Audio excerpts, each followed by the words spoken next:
കേരളത്തിൽ ഇന്ന് ബുധനാഴ്ച ദിവസം ശക്തമായ മഴ. നാളെ ജൂലൈ 3-ാം തീയതി ശക്തമായ മഴയ്ക്ക് സാധ്യതയുണ്ടെന്ന് കാലാവസ്ഥാ നിരീക്ഷണ കേന്ദ്രം. ഈ ജില്ലകളിലെ വിദ്യാഭ്യാസ സ്ഥാപനങ്ങൾക്ക് അവധി ലഭിച്ചേക്കാം. വീഡിയോയിൽ മുൻപ് വീഡിയോ ലൈക്ക് ചെയ്യുക, ചാനൽ സബ്സ്ക്രൈബ് ചെയ്യാൻ വേണ്ടി ശ്രമിക്കുക.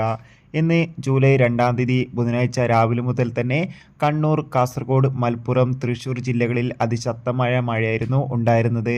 നാളെ ജൂലൈ 3-ാം തീയതി വ്യാഴാഴ്ച ദിവസവും മഴയുടെ ശക്തി കൂടുമെന്നാണ് കാലാവസ്ഥാ നിരീക്ഷണ കേന്ദ്രം അറിയിച്ചിട്ടുള്ളത്.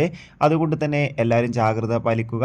അതോടുകൂടി നിലവിൽ കിട്ടുന്ന റിപ്പോർട്ടുകൾ പ്രകാരം ഇപ്പോൾ അവധി ലഭിച്ചിട്ടുള്ളത് ദുരിതാശ്വാസ ക്യാമ്പുകൾ നടക്കുന്ന വിദ്യാഭ്യാസ സ്ഥാപനങ്ങൾക്ക് മാത്രമാണ്. ഇനി മറ്റേതെങ്കിലും വിദ്യാഭ്യാസ സ്ഥാപനങ്ങൾക്ക് അവധി ലഭിക്കുമെന്ന് നോക്കാം. മിക്കവാറും മലപ്പുറം, കാസർഗോഡ് ജില്ലകളിൽ അവധി ലഭിച്ചേക്കാം. അവധി ലഭിച്ചാൽ ആ ഒരു അപ്ഡേഷൻ നമ്മുടെ ചാനൽ ഭാഗത്തിലൂടെ നിങ്ങൾക്ക് അറിയിക്കുന്നതായിരിക്കും. കൂടുതൽ അപ്ഡേഷൻ കിട്ടാൻ വേണ്ടി ചാനൽ ഇപ്പോൾ തന്നെ സബ്സ്ക്രൈബ് ചെയ്യൂ. അടുത്തൊരു വീഡിയോയിൽ കാണുമ്പോൾ ഏവർക്കും ബൈ.